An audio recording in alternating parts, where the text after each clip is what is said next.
Did you ever find out why Brody pulled that stunt with Luger in Florida? You know, that was my first night to book, but I was still finishing up in Pensacola. And Frank and I were friends. I said, Frank, why? He said, because the guy doesn't have a clue. He said, I could have done two things. Either embarrass him or beat him up. He said, and I didn't want to beat him up. And that's why he did it. And you got to remember, if you look at the tape, Luger used to, and this is not knocking Lex because I said, I told you how I feel about him. But when he first started, he was like a rock'em sock'em robot, you know what I mean?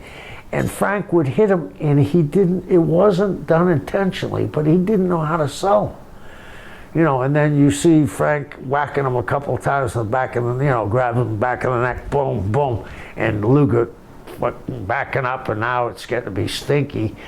And but in some ways it works. We're still talking about it 30 years later, right? Yeah, it's one of the most things that Lex Luger is asked about. A random, probably house show in Lakeland, some fan taped. Yeah, and he always says, I had a family.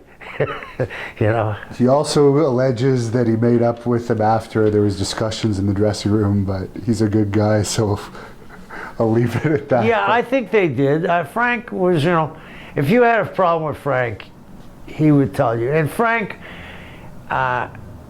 was smart enough this way. Bruiser was a businessman. If Frank had beaten up Luger, he knew that Luger was going to get shoved by everybody. He knew that if he beat up Luger, the St. Louis thing may dry up. He may not be able to go to New York because of the relationship Eddie had. But Frank was just about started in Florida. He was, Frank Goodish out of Texas. So I think Frank was a great businessman.